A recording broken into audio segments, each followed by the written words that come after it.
Hello, I'm Gary Krakoff, board member of NCH, and I'll be your host tonight for the webinar. Sherri, who is our guest speaker, has been involved in the homeopathy movement for over a decade. She's a self-taught layperson and continues to study under some of the great homeopathic leaders. Sherri started using homeopathy exclusively at Turning Ranch, her family's self-sufficient homestead, treating their animals, plants, and family with great success. She shares her knowledge and passion in her Facebook group, Gardening and Farming with Homeopathy.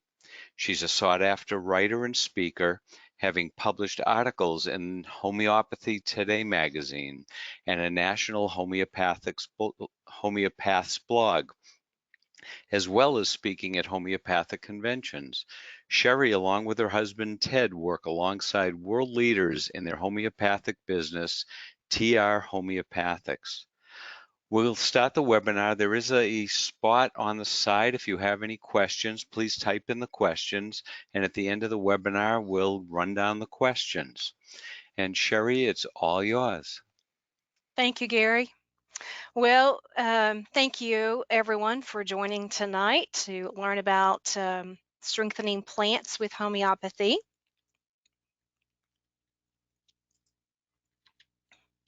So how did I get here?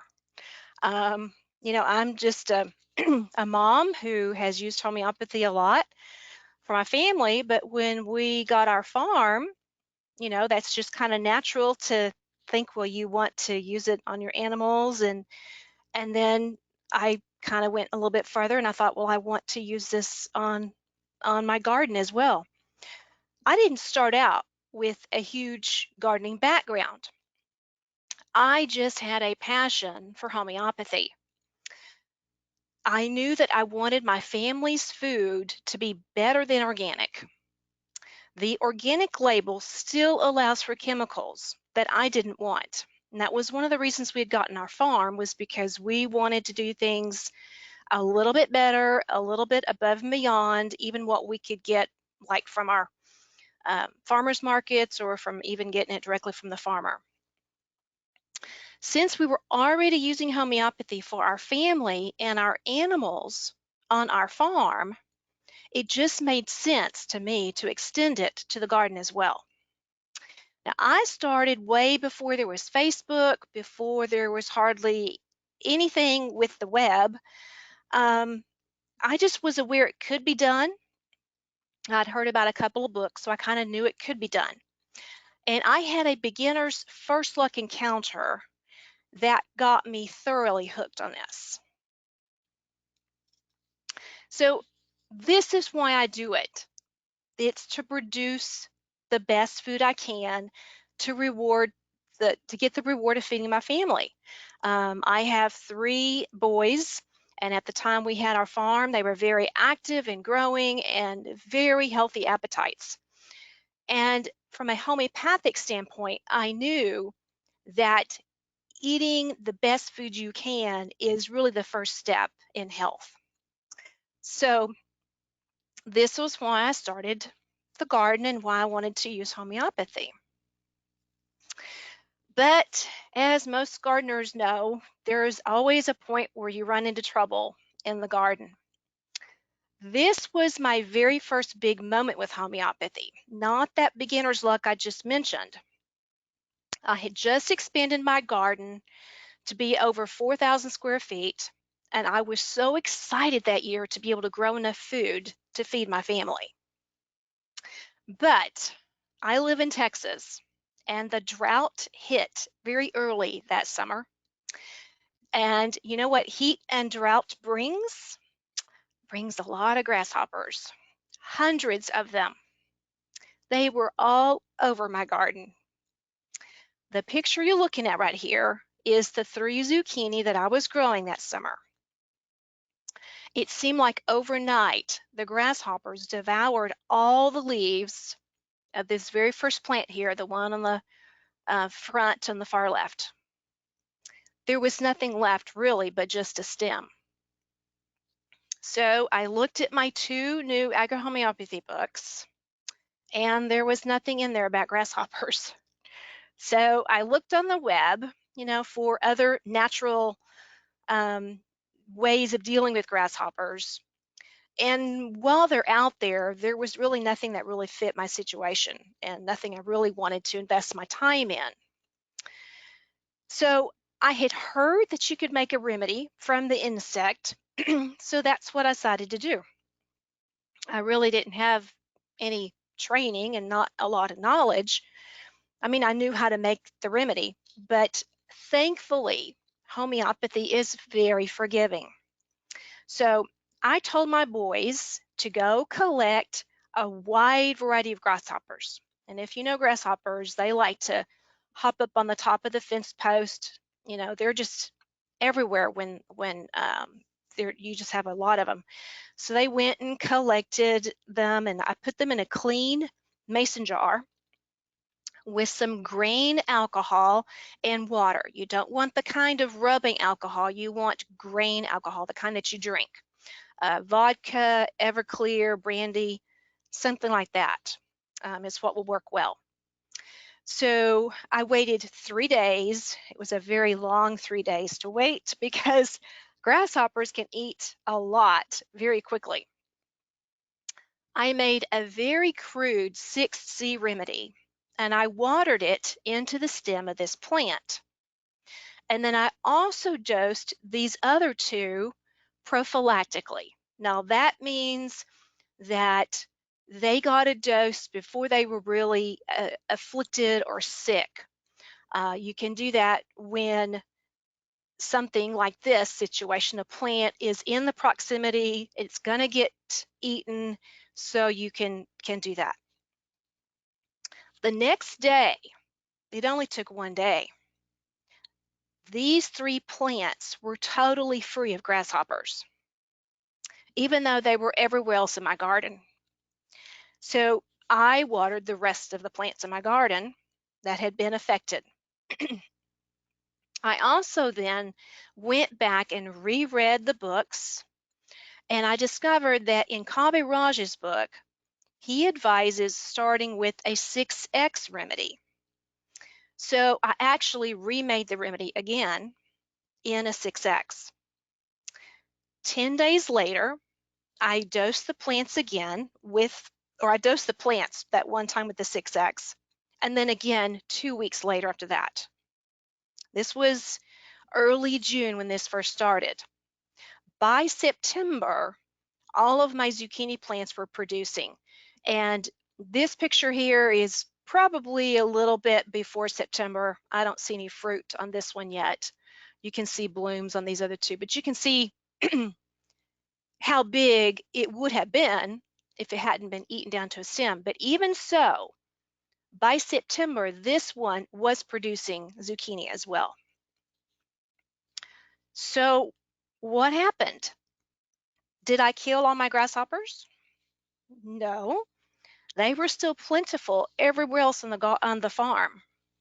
They just left the plants alone.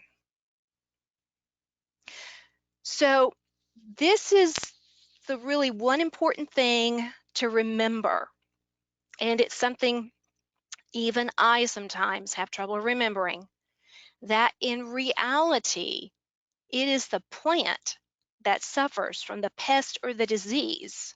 Therefore, it is the plant that needs treatment.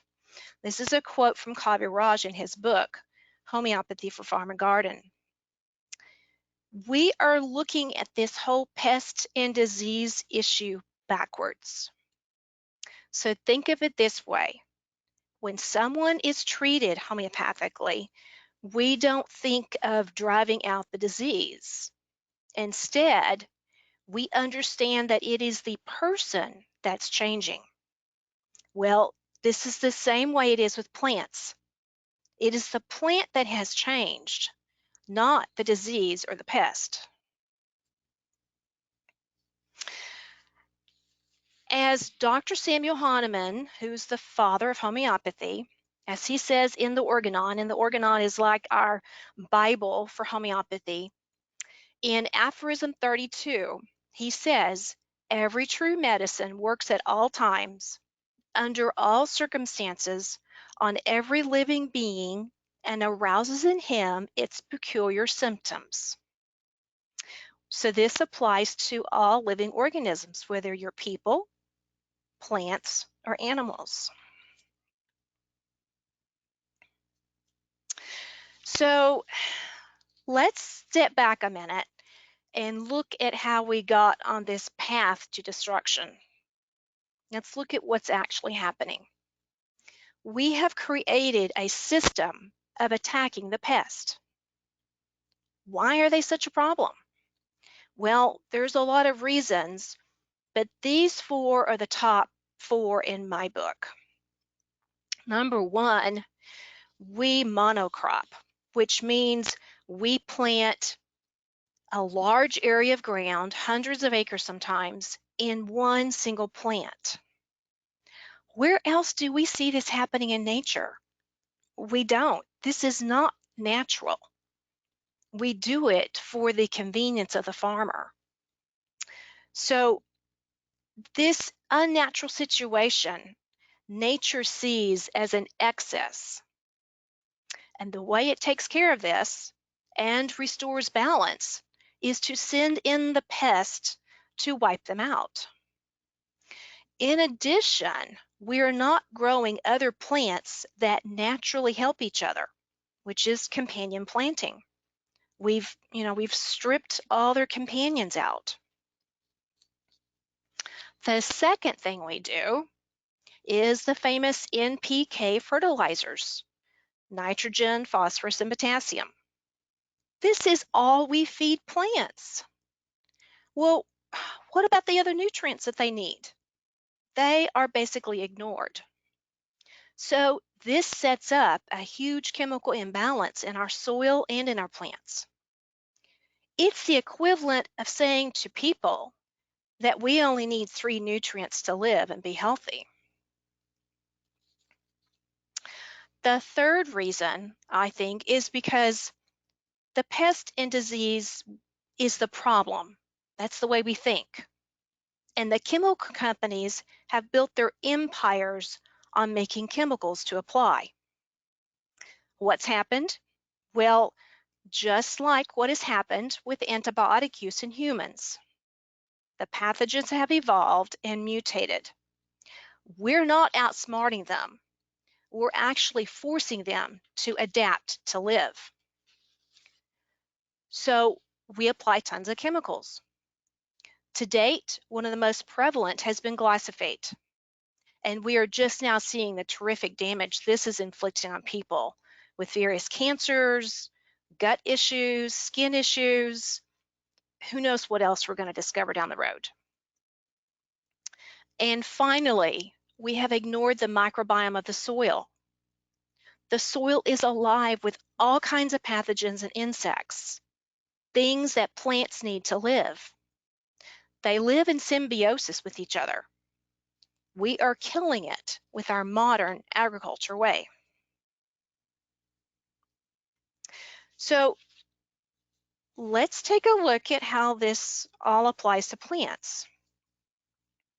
This is a picture. We all go to the grocery store. We all see produce that is a carbon copy of each other. Prime example is tomatoes. We all know that these are hothouse tomatoes. They're not grown naturally. They all look the same. They all taste the same, pretty much blandless. Well, you can substitute the word people here for produce. So let's go down this list over here and look at what happens when we feed artificial fertilizers and chemicals. We produce an unhealthy plant is basically what's happening. It has diseases and pests as a result. It can't be healthy. It has poor vitality. It is an unhealthy size. Think about the plants. They're usually huge. You could call them obese, actually. And they produce unhealthy fruits because you can't get healthy fruit from an unhealthy plant. So let's look at the opposite way. let's look at how do we produce healthy produce. Well, we replace those artificial foods and fertilizers and chemicals with homeopathy, and we produce a healthy plant that can resist diseases and pests. It has a strong vitality. It is a healthy size, in other words, a normal size, and it produces healthy fruit. So you may be kind of wondering about that last statement. Healthy fruit, can that actually change? Well, yeah, homeopathy can actually make an impact on the quality of the fruit. In this study, they looked at 2 tomato cultivars, means just 2 different types of tomato plants.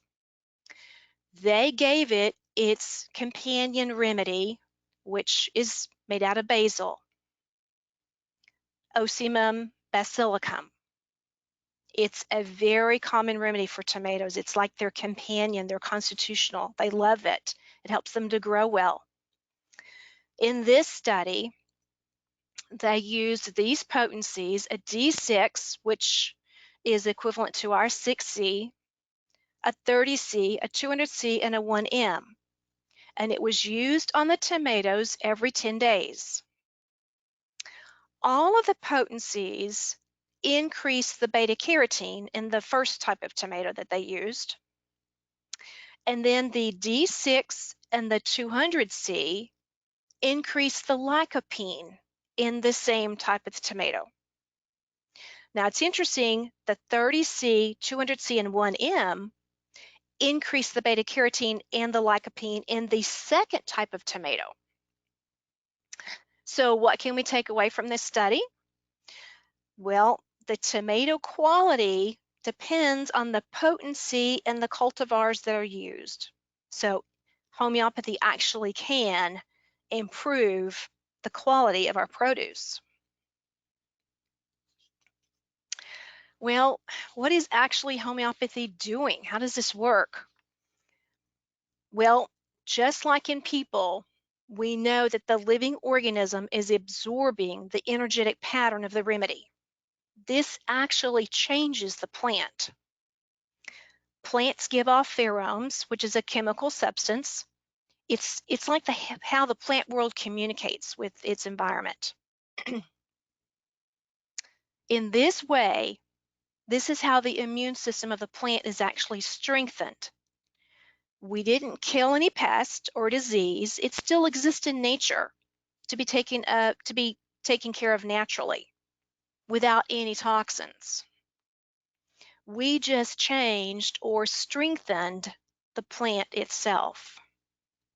And this is why I love doing this on plants so much. You're not upsetting the ecosystem. You're not poisoning anything that's food for something else that goes down the food chain or that goes into our soil and goes into our water supplies. So where do we actually start with plants? Because plants, you may think, well, they don't really talk with us like people, or animals actually can give us a few symptoms easier than plants can. So what's the very first thing we do when we treat a person? We have to observe them. And that's where observation is going to be your friend when you're wanting to treat plants. And this is actually really, really important, because we know what's happened in nature. This is really the only way the plant can talk to us. So let's look at some of the things that we can observe. We can observe whether it's had a mechanical or a weather injury. Did we drop the pot? Did the dog run through the flower bed? Was there a weather injury? Was there a storm with high winds, hail? What happened there? The next thing is we can observe, is there a fungal issue? This is the diseases. This actually is my most difficult part. I grew up loving plants, but I'm not a huge plant person. I just didn't automatically go out to my garden and look at the leaf and say, oh, that's powdery mildew on that leaf.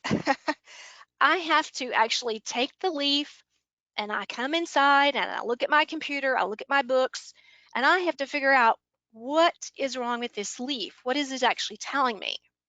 And that's where, I mean, we can learn how to do this. This is not hard to do. You just have to use your skills.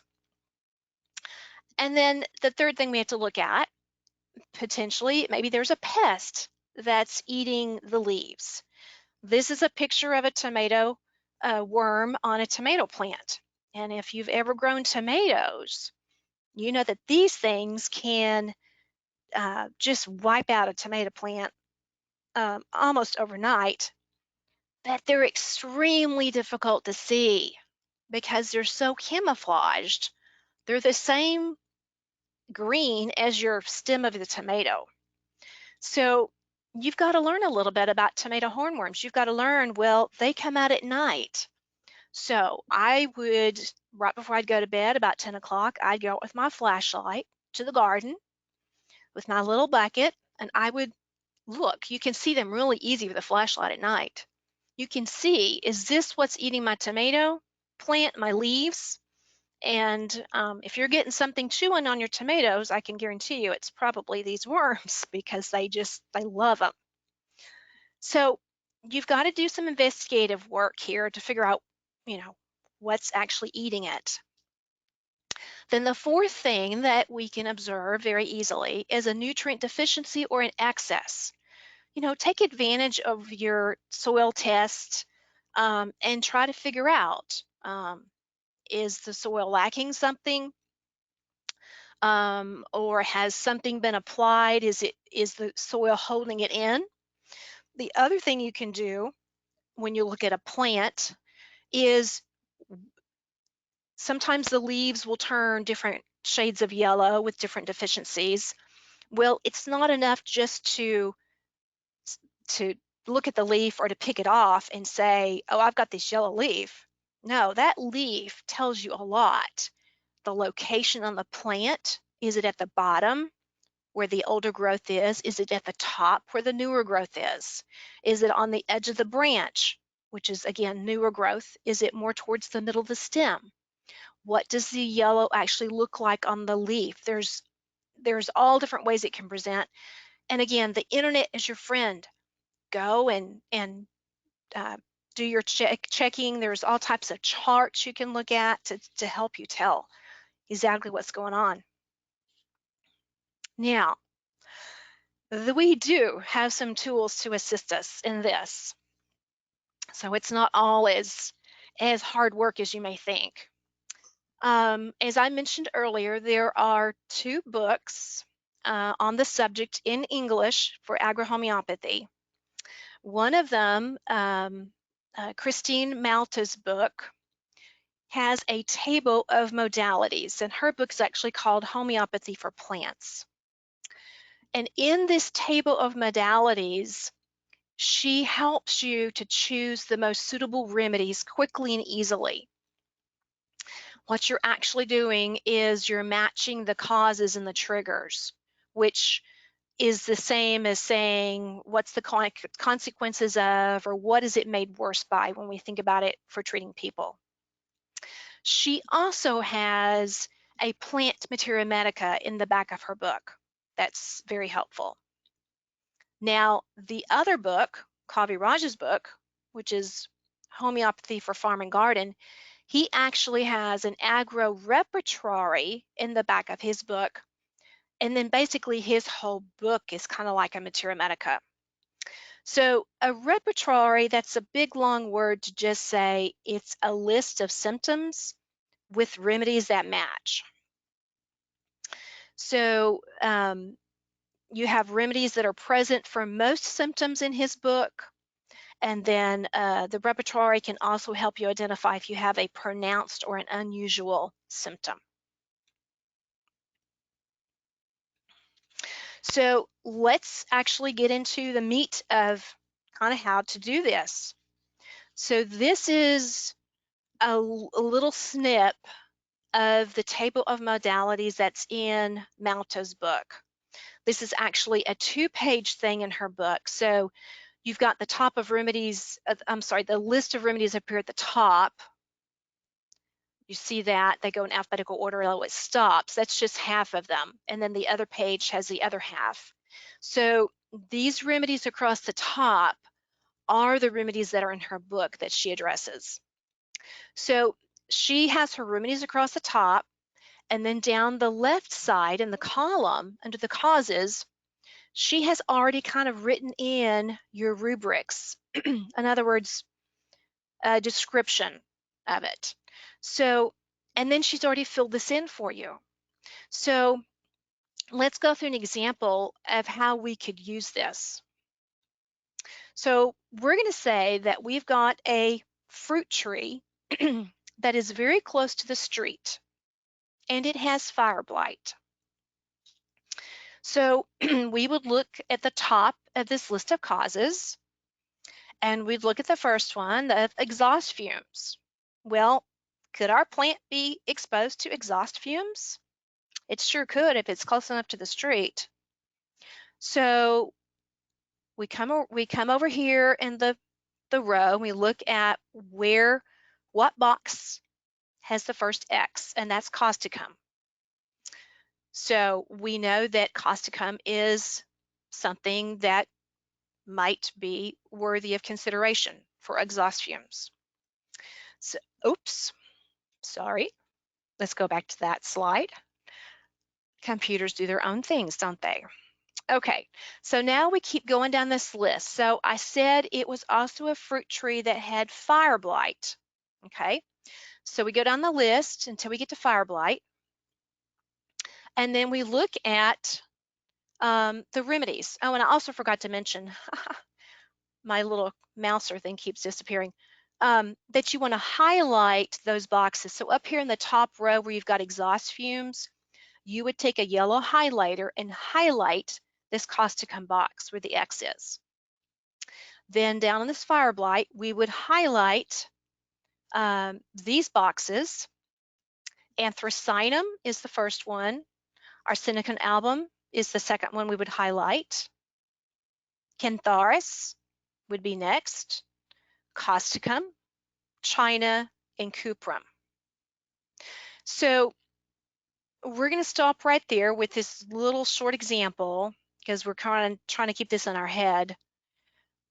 What remedy has now been checked for both exhaust fumes and for fire blight? Well, we can see it's going to be causticum. It's the only remedy in both sets of symptoms. So then you would take Malta's book and go to the back in her Materia Medica and read more about causticum and see if it fits your situation. That's an example of how you would use the tools from her book. Now, let's look at the other book, the Kaviraj's book that has the repertory in it. So we're going to take a little bit different example on this one. Say you have an invasion of aphids on your cucumber plants. So in the repertory, you would turn to the rubric that says pest up here at the top.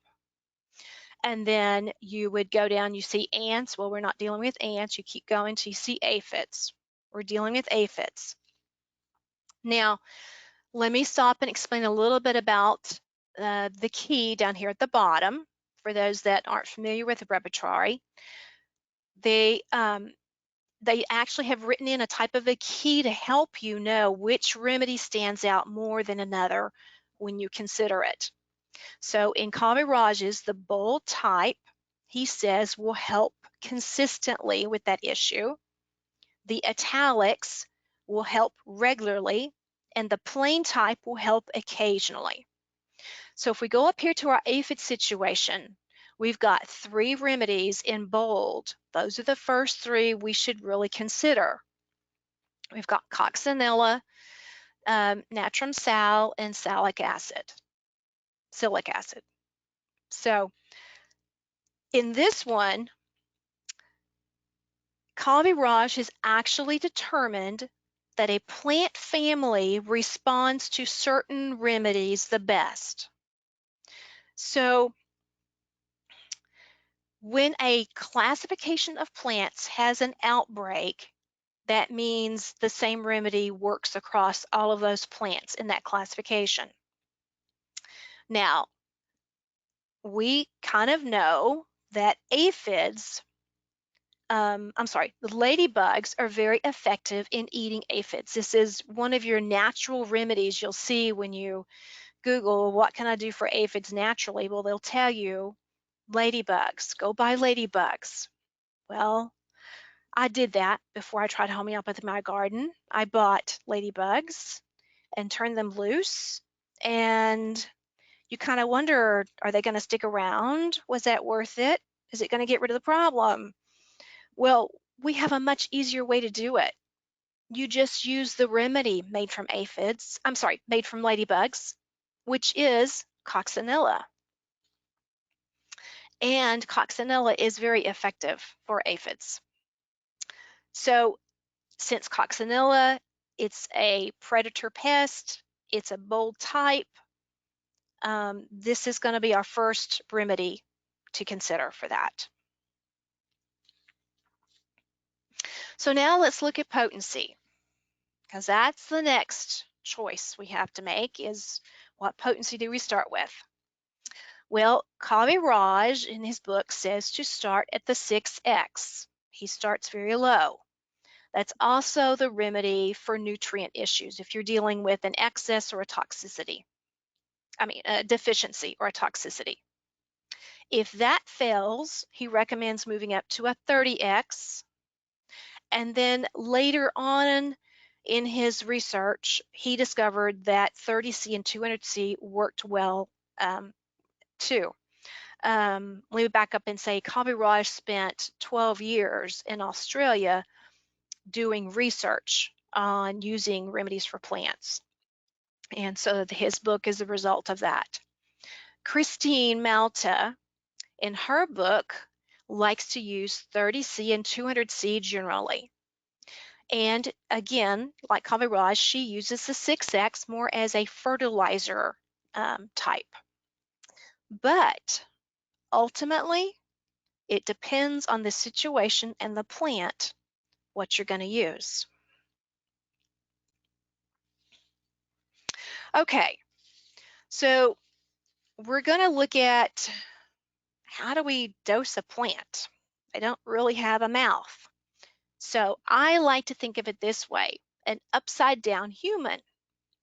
So people and plants are not that far apart when you look at it from this perspective. We know that with people, the best way for us to take a remedy is to take it in our mouth. Comes in contact with our mucous membranes. It dissolves quickly and easily and gets throughout our system. Well, for the plant, the way it's going to take in nutrients, the way we take in nutrients, is through its roots. Then where you have the stem coming out of the ground, you can think of that as kind of the heart and the circulation of the plant. The stem is the backbone holding it up. And then all in the leaf area, you've got digestion, respiration, vision, urinary, and sweat glands. This example of the plant is described a little bit further in Kaviraj's book. That's where I got this from, and I just put it on this graphic because it's just a really neat way for us to look at this and understand how to do this.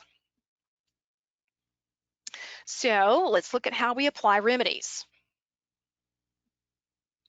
We want to put the pellets or the liquid solution, and yes, agrohomeopathic remedies come in both pellets and liquids, but you want to put that in a clean glass jar and add water.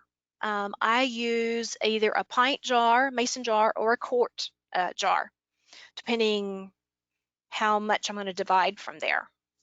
If you're using pellets, you want to let that dissolve, and then you want to succuss it. Succuss it, you just want to put a clean lid on it. And on my mason jars, I have lids that are specifically just for homeopathy so that they don't get any food odors on them, because sometimes that rubber band can really absorb some odors. So I put a lid and a band, and I succuss it. And all succussion is you're just hitting the bottom of the jar in the palm of one hand with a force.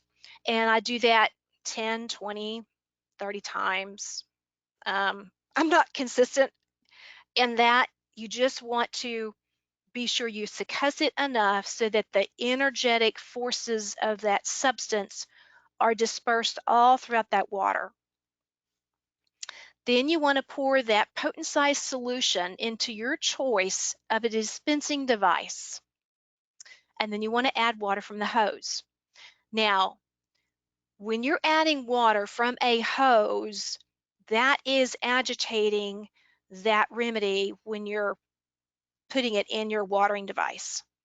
So that takes care of any further, you don't need to succuss that anymore. You can use any type of liquid dispensing device. You can use a watering can.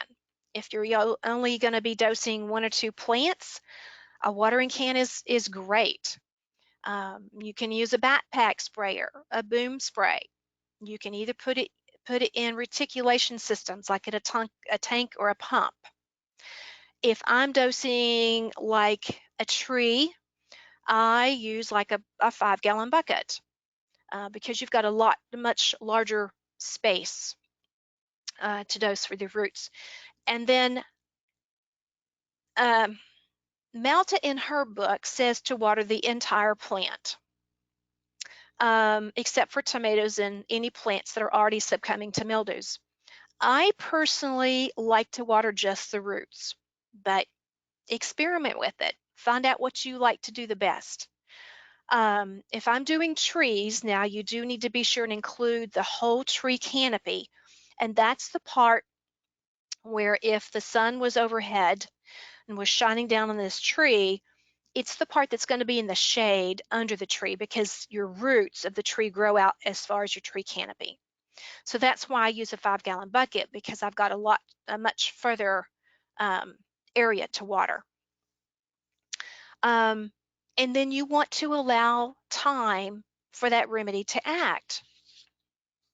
So don't be too quick about changing remedies, is what I'm trying to say there. Okay, so let's look at some concrete examples here. This one I've taken from Malta's book, Homeopathy for Plants. And I've looked at how her recommendation for dosing aphids on roses. She has written and has discovered that she likes to use Semifuga, the remedy, 30C. What she does in her book is she'll list a condition, and then she'll list the possible remedies, potencies, and then a list of symptoms that you're matching to. So Semifuga, you're looking for leaves and blossoms and new shoots that are curling and rolling up. They have a sticky coating on the leaves, and this remedy is particularly suited for roses, fruit trees, and fruit shrubs. And this remedy is also good when the plant is sensitive to cold and damp. Okay, so let's look at a different example. Again, we're looking at aphids, but on this one, I went to Kaviraj's book, and we're going to look at cucurbids, which is the cucumber family. We had just talked about how ladybugs are good for aphids, and that remedy name is coccinilla. So in this example, we're using the predator method. Kaviraj found that for some pests, the predator made into a remedy is what will work really well for that pest. It's not across the board, but for aphids, it certainly is the ladybug remedy. So when you're looking for a place to start, if you can't find something listed in either book, then my next step is I go and I look at what the predator pest might be. You can spray this directly on the aphids, the coccinella, or give it to the plant. It greatly reduces the aphid population, usually only one dose. And then be careful, because overdosing will attract aphids. You will see this principle over and over when you're using remedies, that if you use too much, you're actually going to create the same problem you've got. Okay, so let's look at something else that's really neat. This is kind of like, you might say, a protocol. This comes from Homeopathy for Plants, Malta's book again. She calls this her ABC method.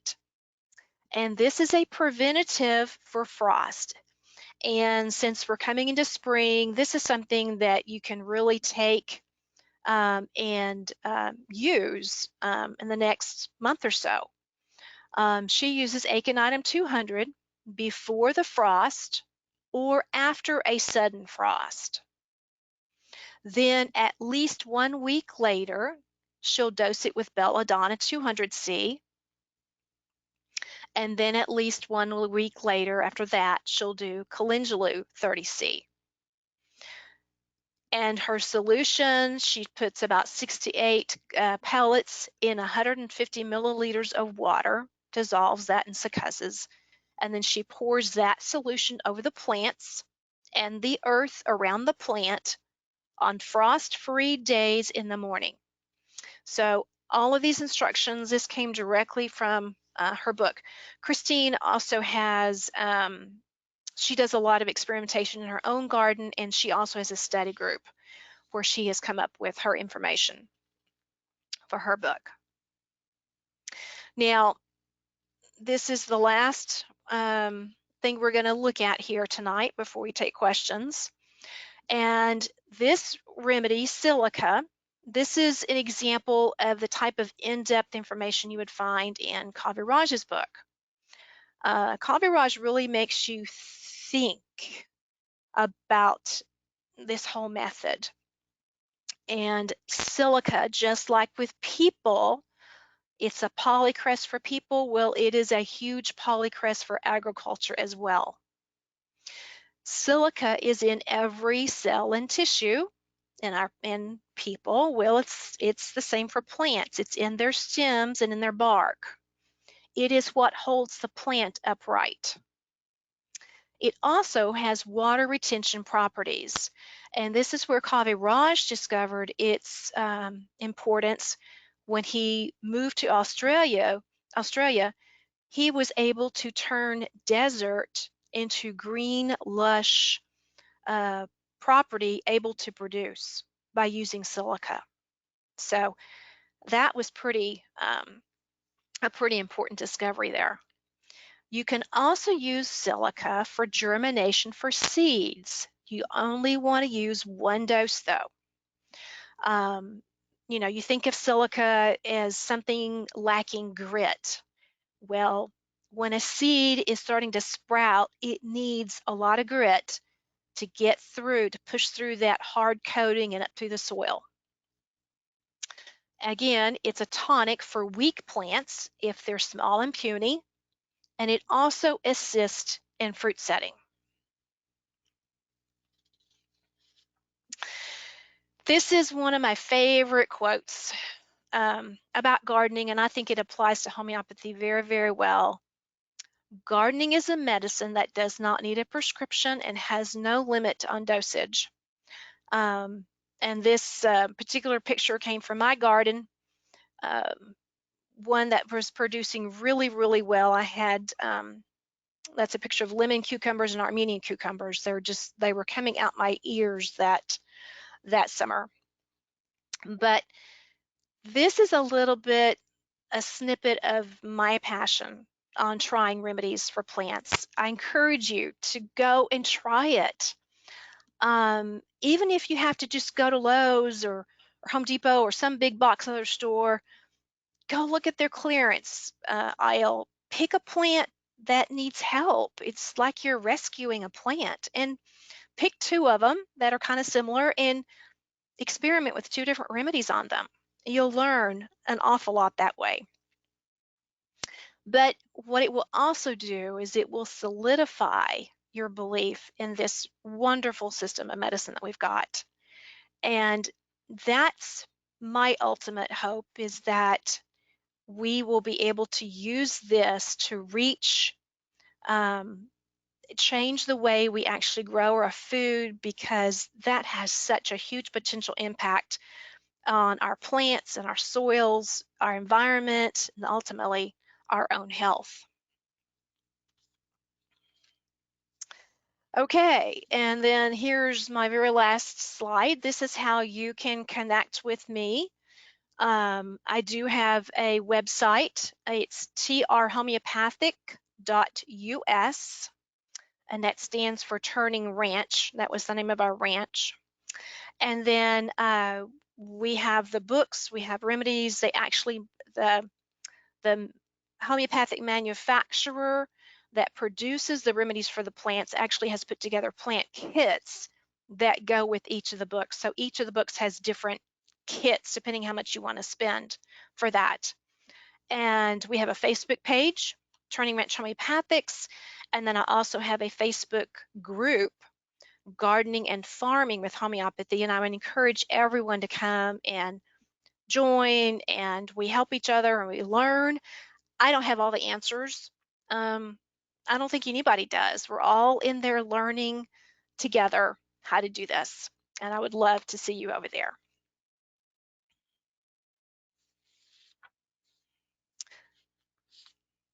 Well, thank you very much, Sherri. That was wonderful. And we have a couple of questions that are coming in. So Okay. let me get, the first one is, any success with weeds? Um, I have not personally done it, but it is listed in Kaviraj's book. He has a whole chapter of several remedies for weeds. Again, you're looking at things that inhibit growth is what you're doing.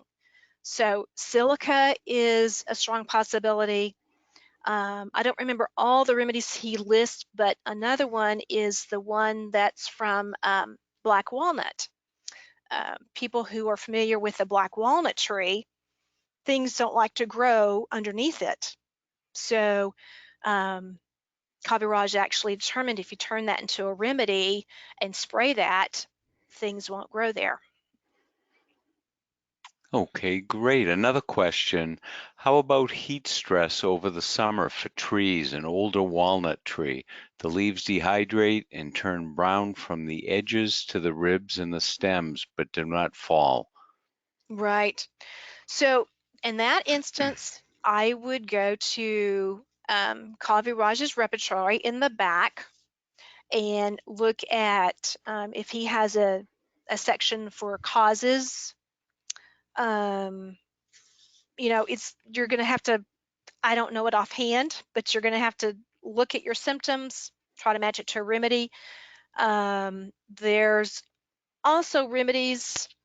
I'm trying to think. I know there's remedies in Malta's book for when there's too much water. There might be remedies for heat stress as well. Thank you.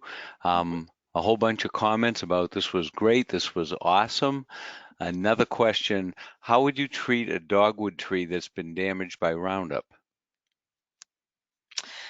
Okay, again, I don't have personal experience, but in my Facebook group, there is someone who has made a remedy from glyphosate and has used that on plants with success. I don't remember who it is. You'd have to get in there and search for it and Google it, not go Google, but search for her and talk more about it with her. But, you know, I think that holds a lot of potential because glyphosate is just so prevalent. I was so excited to see it. Um, so that's where I would go first. Okay, how about, is it possible to improve the quality of soil with homeopathy? Yes, it is. It sure is, because the soil is alive, just like the plant's alive. Okay. Have you tried the Schuller's cell salts as nutrients? Um, I'm trying to remember if I have or not. I Okay. I don't. I may have. I know other people have. Some people have even actually used bioplasma. I have not tried that with bioplasma, but Kaviraj certainly has in his book of using the low potencies of those of some of those cell salts in there. Okay, for tomato blight, with would ocimum, OCIMUN, help, or do we need a fungus remedy? Um, I don't know. Okay, good It's answer. You can't let know me everything. say real quick. Tomato blight is covered in one of the books. I don't know if it's in both. So you might look at a specific remedy, but if you can't find it, then yes, my fallback would be to go to the companion plant for that, which is the one you listed. You said Okay. Would you use Silica to water your new starter plants? yes, I have tried that. It does help. Oh, Just do it okay. one time though. Okay. Do you use a different method for dosing plants growing in a container as opposed to in the garden? Yes. Well, I don't dose them differently, but the remedy will stay in that plant pot longer. So you do have to be careful. It is easier to overdose when it's in a pot because everything's just more contained. Okay, what's the general time frame you should wait to see a change after dosing a plant before deciding if you should change the remedy? Well, part of that depends what's happening. If it's something where you can wait several days and the plant's going to live, well, that's what I do. If you're dealing with something like the grasshoppers or something else that's like those tomato hornworms, they go very fast. So, you kind of have to apply the same principles you would with people as to how often you redose. Okay. Do you need to be careful of not reusing the same bucket or watering containers that have been used for other remedies? That's a very good question. That was one of my very first things I had to work out. How do I do this and not have a jillion watering buckets? Because that's not practical. So the sun's rays will actually cancel out a remedy. So what I personally do is I bring my watering can inside. I wash it as good as I can with hot soapy water and a good scrub brush, and I rinse it out. And then I go set it out in the sun to dry. I only have a couple of watering cans, and the only one where I have determined I'm only going to use this one remedy in this can is when I use the remedy mentha, which is mint, because I don't want to take any chance that mint could be residual because that will interfere definitely. So I have two watering cans and that's it. Okay. If you were only going to start and buy one book, do you have a preference which one you would start with? It depends what you're growing and how deep you want to get into it. But just based on that question, I would recommend Christine's book, Homeopathy for Plants, especially if you're a beginner with homeopathy, because she's got it more laid out for you. It's easier. The only issue is the book is fairly limited as to what she covers. She's over in the UK. So there's a lot of things you're not going to find in her book. Okay, I have a crab tree that blooms beautifully in the spring, then the leaves turn yellow and drop early in the summer. What remedy might help with this? I do not know offhand, but you No. could, yeah, like with people, You're not you a know, walking repertory, huh? I'm not a walking repertory, no. Um, But you could find it. okay. How about I have a mango that seems to be taking a year off, no flowers at all? Oh goodness. Well, in Copperbage's repertory, there are rubrics for flowering issues. Now, something I will step in here and say, because we're getting a lot of these type of questions. So what I do, if I can't find it in one of the books, is I go to Google. Um, Now, I didn't explain this thoroughly. So Cotteraj spent 12 years in Australia, and then he has since passed away. But somewhere in his work, he actually had a kind of like a Q&A column where people could write in with questions and he would answer them. And that information is preserved on basically two different sites that I find it frequently on. One of them is homeopathyplus.com. They're out of Australia. And then the other one is hpathy.com, hpathy.com. So what I do is I Google Kaviraj, and I might put the word agrohomeopathy or homeopathy and then my issue. If I if I know what the problem is, I put that. And that will, if he's written about it, sometimes you can find that article and you can find what he would suggest. Now, the column has been taken over by a Mexican Czech homeopath, Radko. So either one of those guys that you see answer, um, that's another way to find your answer as well. Okay. How about can you use Kent's repertory when treating plants? Hmm. I have not ever tried that. It would be interesting if you could, equate the right rubrics to the right things. Um, but I've not tried that personally. Okay, and let's see. Can I collect all my weeds and make a poly remedy? Hmm, that's an interesting thought. And what I tell people when we come up with a thought like that, I mean, it's a great thought. Just go try it. I know wouldn't dose your whole yard. I would do a test plot, a test corner, and try it.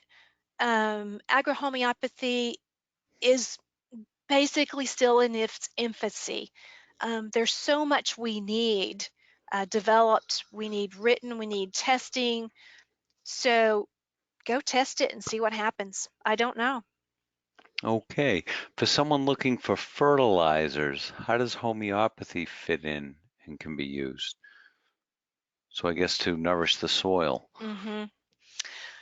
Um, well, there are remedies that give when you dose in the low potencies of 6X, they're actually giving some of that actual substance in there. And Kaviraj has a fairly large chapter where he talks about that. He'll talk about if you've got a potassium deficiency or an excess, what remedy do you use for that? So that's where I would turn for that information. Okay. Are there specific remedies you'd suggest for blueberry plants and acidity in the ground? I don't know of any remedies specifically for that. This would be a good time though to bring in one remedy I haven't even touched on, I haven't talked about, and it is a remedy that I encourage people to try when they don't know what else to try, or they're new, or they don't have the books, and that is a remedy called Earth Harmony. It is a combination remedy. I don't know what's in it. The manufacturer doesn't share that with us. It's not on the label, but my experience with that remedy is it benefits most anything you put it on. And the reason I think about that when you mentioned the blueberries is I actually had an organic blueberry farm contact me last year, and she tried it on some plants and really liked what it did. Increased their vitality, made them healthier. She's still in the experimental phase with that remedy, with Earth Harmony, but her initial results were pretty good. So you might consider that as well. Okay, and we'll do a couple of more questions. Exactly how would you use a hose to water trees with aphids? How much of the remedy for a 5-gallon bucket?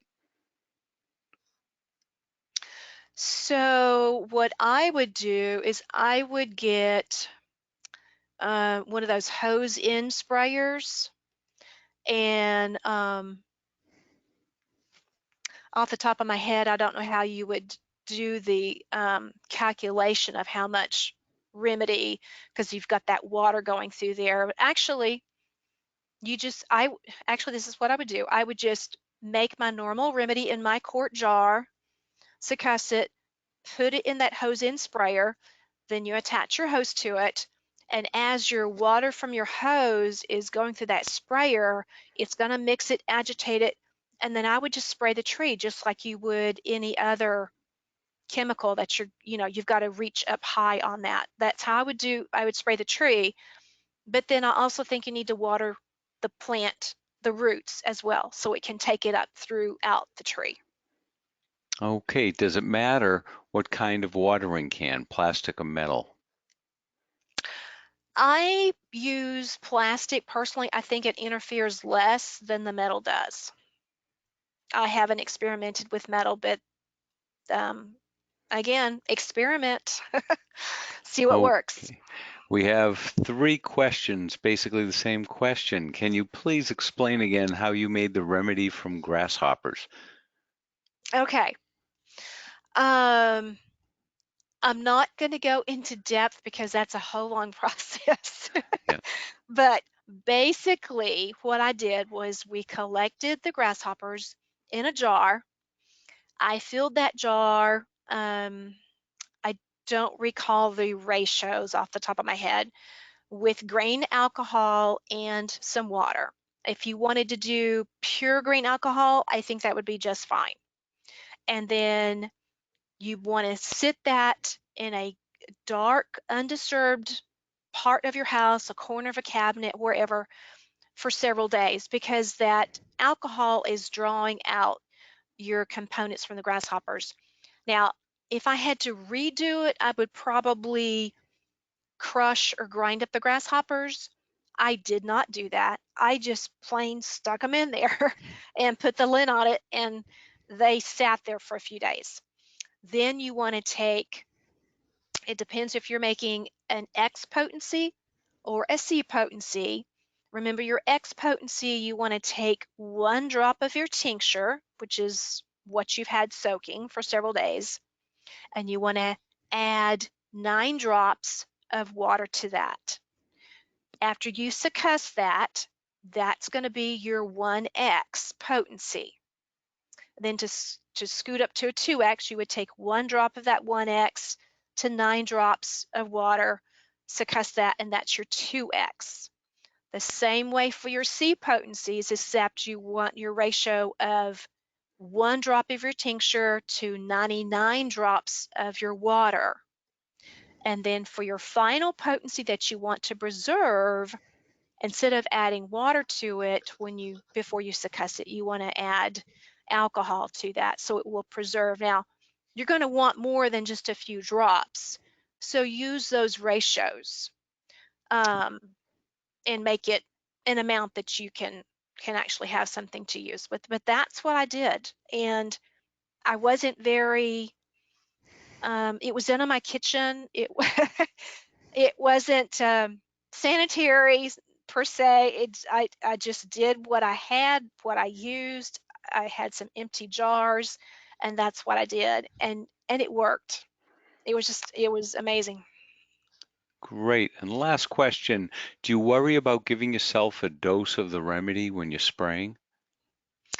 Yes, I would, especially if you're on, if you're already being treated constitutionally or something. That is one reason I'm not a big fan of spraying it, because you are going to get some of it on you. Personally, when I go dose a plant, that's one reason I like to water the roots, first of all, because it doesn't go everywhere, doesn't get on your animals or your grass or whatever. But I also I wear rubber gloves, just disposable medical gloves, so that if I do touch it with my hands, I've got some protection there. So Okay. that's how I And do one it. more just popped up, and Mhm. then we'll close down. Is this method of making the remedies in either book? Do they give any guidelines in the books? They don't give the guideline for what I did. Christine does talk about in her book, she calls it a nosode, where you actually take a diseased leaf. Um, I don't remember if she uses, I think she uses pest. Yeah, she uses pest as well. But she will collect a sample and she will burn them in a metal container, and then she'll take the ash and make a remedy from that. And she does talk about how to do that in her book. Okay, great. Well, I want to thank you, Sherri. This has been wonderful, especially with springtime coming. And to everyone listening, this webinar, along with past webinars, are available to members to watch at their convenience on the member-only website of NCH. The next few months, the webinars will be open to the public, so please share the links you get when you sign up for upcoming webinars. After this free period, all webinars will return back to member only. Thank you for attending, and I hope everyone has a great night. And Sherri, thank you. This was wonderful. Thank you. Thank you, everyone, for attending. Have a good night, everyone.